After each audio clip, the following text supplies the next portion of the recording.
Mom sent a message. We've changed all the locks on the front door, and we've updated the gate code too. We don't trust you anymore. I wrote back, calm as ever. Got it. Clever move. But you missed something important. Right after that, I opened my banking app and stopped the $4,800 mortgage payment I had been covering.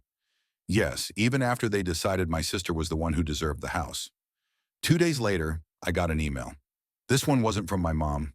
It was from a law office. Subject line, we have a problem, urgent, cold, demanding a call back right away.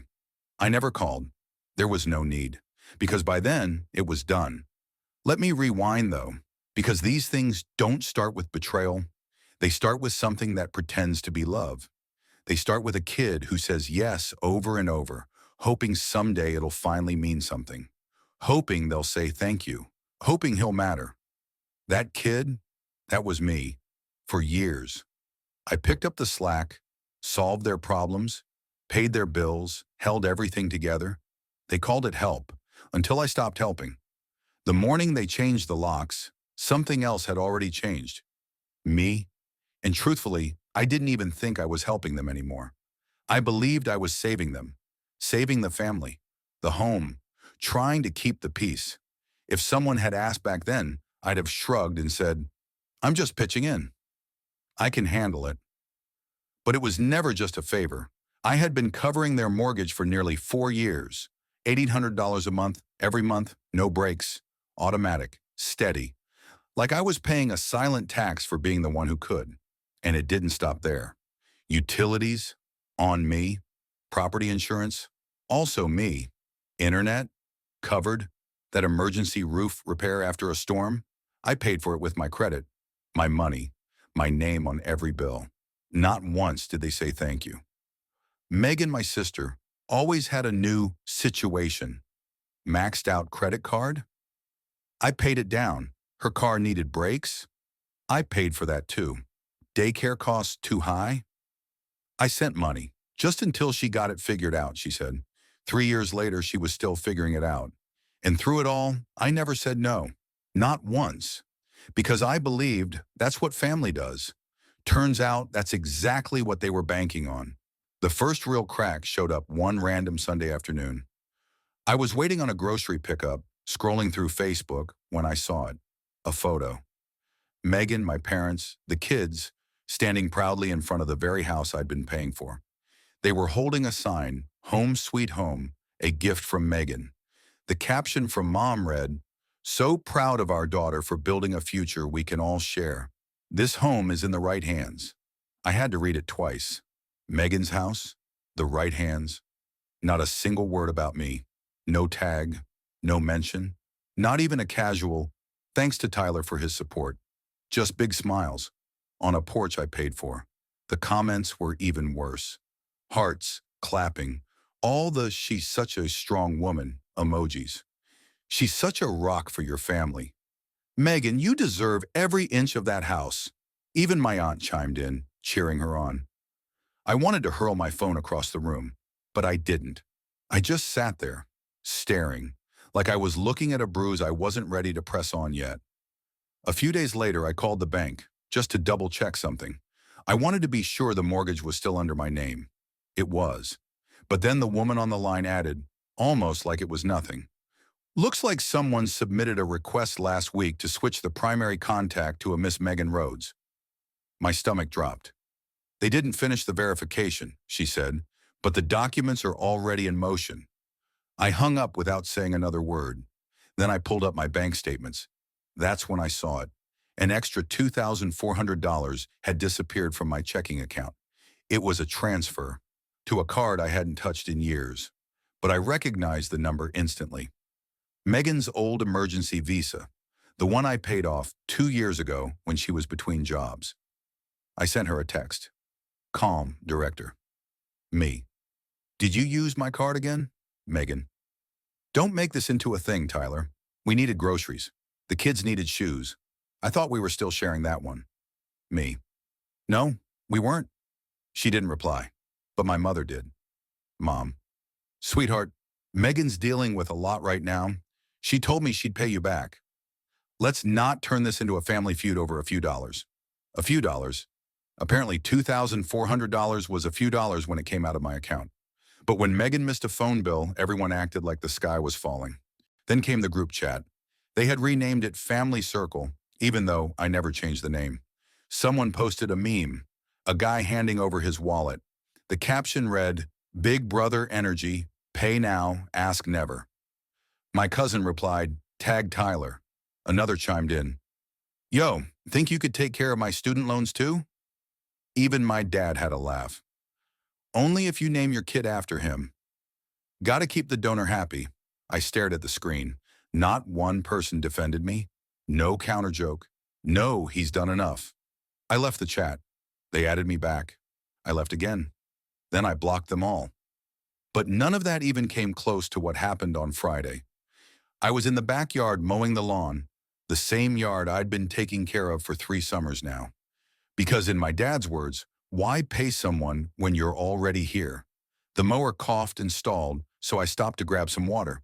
That's when I heard it, coming from the kitchen window, which had been left open. Their voices floated out, clear, casual, like they'd had this conversation 100 times. Megan laughing. "Did you see his face when I told Aunt Brenda the house was mine?" He didn't even blink. Like a puppy, just happy to sniff the plate. Mom giggled. "It's almost finalized. Once the paperwork goes through, he can't say a word. He's the one who insisted on keeping the mortgage in his name. That's on him." Then Megan again. "Honestly, it's better this way. He's always felt like a guest with a wallet." And then, the line that shattered everything. "Mom, he's not family anymore. He's just a sponsor." I didn't move. I stood there holding the water bottle, feeling it drip down my fingers like it was blood. That was it. The final cut. The illusion I'd been clinging to finally snapped. Not family. Just a sponsor. They had no idea I heard them. No clue I walked away with their words scorched into my memory. But something in me broke, clean and final. And in that hollow space, something new started to take shape. Not rage, not sorrow. Just a quiet, firm resolve. They didn't expect me to come, but they still sent the invitation, like they always did when they wanted to look good. A stiff, glossy envelope, gold trim, embossed lettering. "Please join us in celebrating Diane Rhodes's 60th birthday." No signature. Just, from your family. 60 guests. A big venue. Catered dinner. A slideshow, apparently. A legacy event. I didn't RSVP, didn't call, just circled the date in red on my calendar and got to work. 3 days before the party, I printed a document. $211,723.84. That was the total. Mortgage payments, utility bills, repairs, insurance. Each line documented, each with a date, a purpose, and the corresponding bank transaction.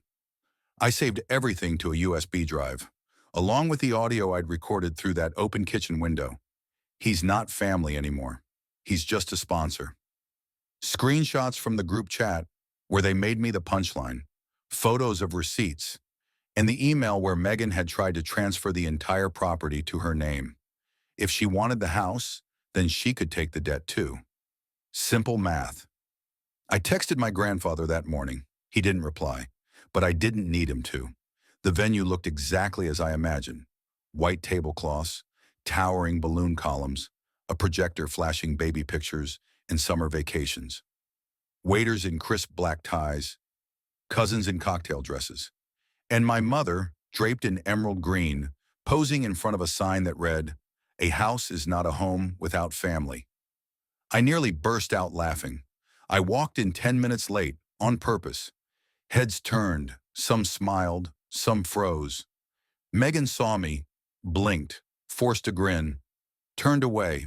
I didn't wave, didn't say a word, just took a seat at the back. They didn't waste time.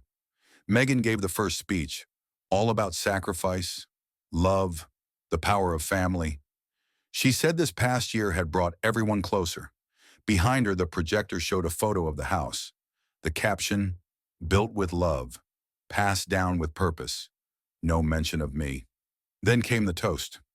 Mom stepped up, dabbed her eyes like she was accepting a Lifetime Achievement Award. scanned the crowd with that queen of the ball expression.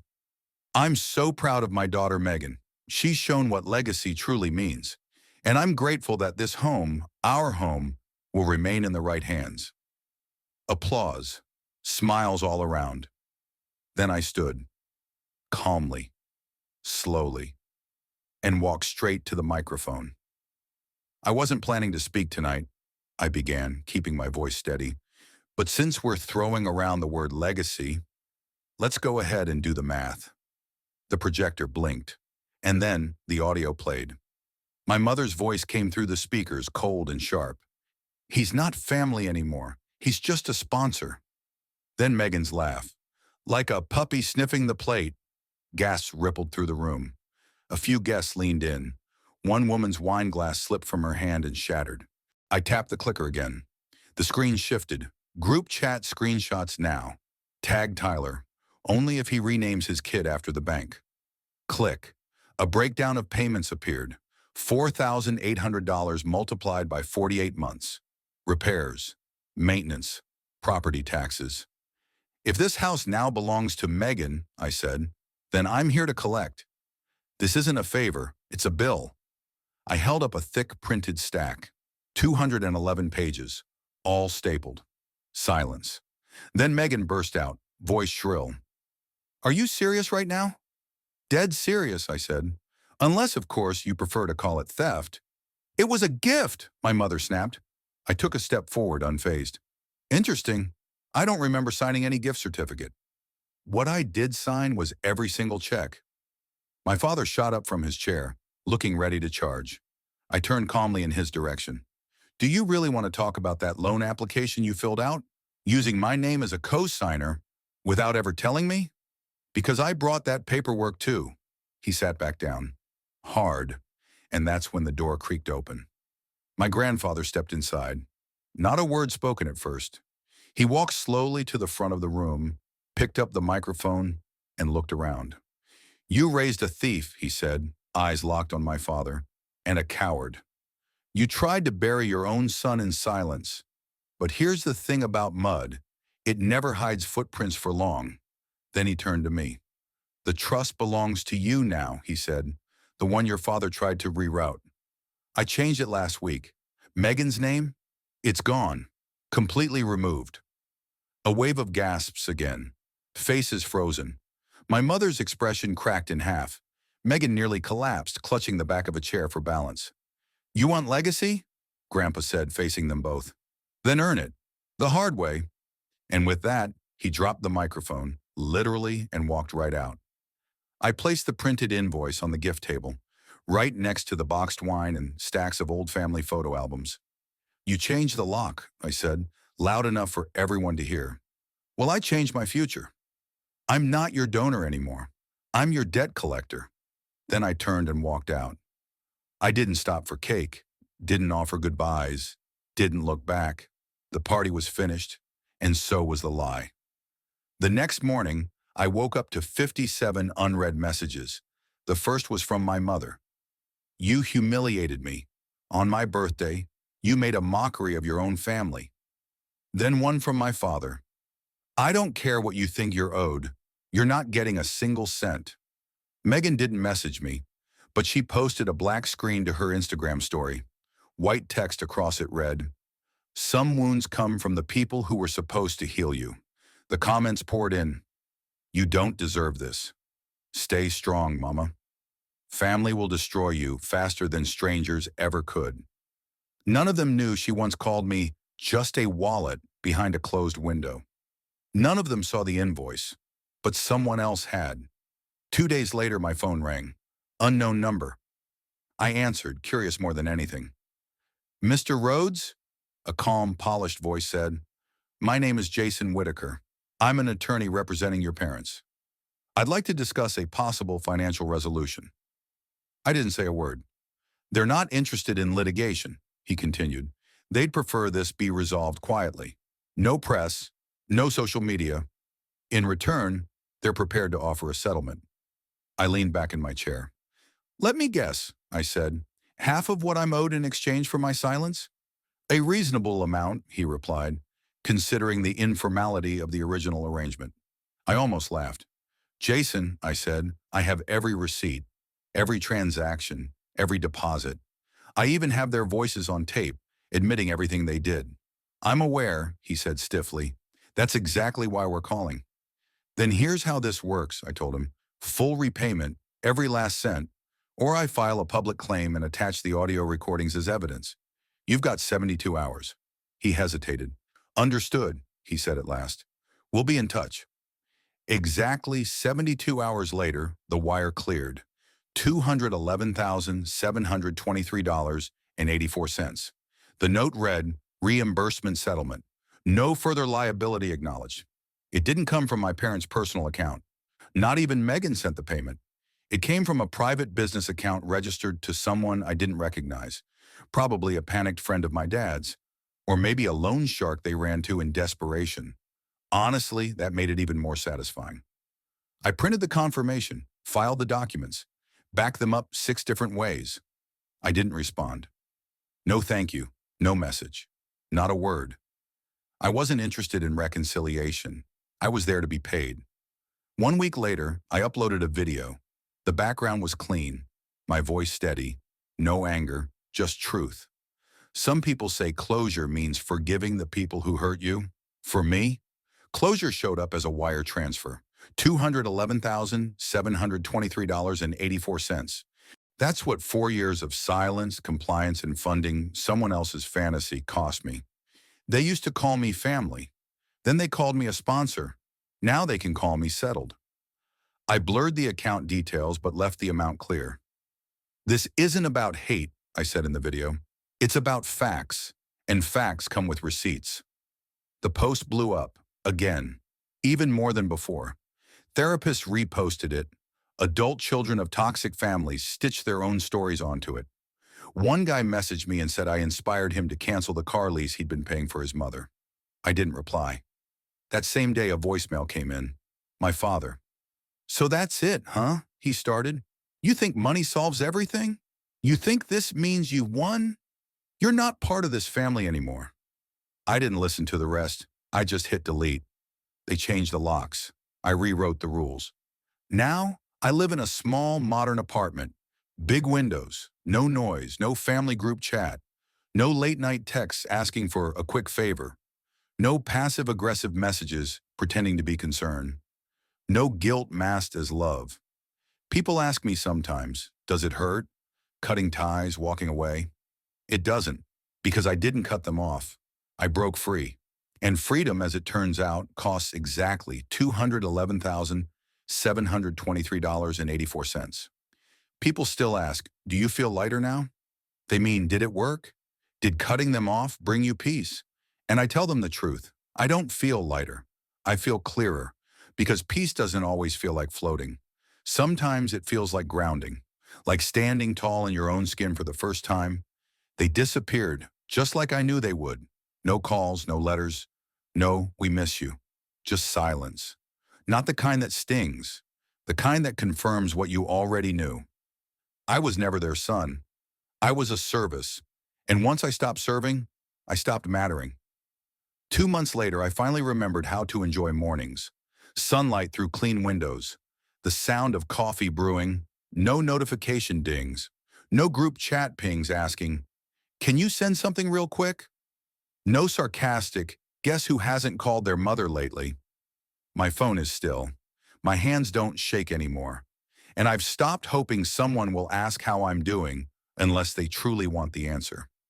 People who only know part of the story still ask, but they're your family. And I nod. Sure, in the same way a cage can feel like home if you've never seen what's outside it. But I stepped out. And out here, the air doesn't ask for proof of my usefulness. I don't share the full story anymore, unless someone earns it. There's no thrill left in reliving trauma, only exhaustion. So now when people ask why I'm not close with my family, I say, I stopped confusing access with love. That usually shuts them up. I used to check my old accounts, wondering, maybe once, if they'd reached out. They didn't, not once. No apology, no explanation, not even a manipulative guilt trip disguised as just checking in. Just silence. Like I'd never existed. Like $211,723.84 worth of my life was a line item they could erase with one click. Let them pretend. Pretending's always been their specialty. The worst part? They probably think I still care, that I'm out here stewing in bitterness, waiting for an apology. But I'm not. I see them clearly now. And once the mask falls that far, you don't wait for it to go back on. You walk. You don't glance back. Forgiveness? Number. That word gets thrown around like a hand-me-down blanket, used by people who are cold with guilt and want to wrap themselves in your warmth. But forgiveness isn't free. It asks for ownership, for remorse, for responsibility. They gave me none of that, so I owe them nothing. My therapist once asked me, if they were sitting here, right in front of you, what would you say? I sat there for a while, breathing, trying to picture their faces, not their actual expressions, but the masks they wore, the ones built from denial, from manipulation, and I finally said, nothing, because saying anything still gives them a key, and I've changed the locks, this time for good. No emergency contacts, no joint accounts, no numbers saved just in case. I erased every trace, and I've never looked back, not because I'm holding a grudge, but because I had to. That's the thing about survival. It doesn't arrive with explosions or confetti. It shows up quiet, like a locked door, like a fresh start. Sometimes I wonder what story they tell now. Maybe they say I cut ties over money, that I was always distant, that I finally cracked. Sure, let them tell it that way. Let them live in their softened version of events, where they're the victims, and I'm the selfish child who just couldn't handle family. They need that version. But me? I've got something better.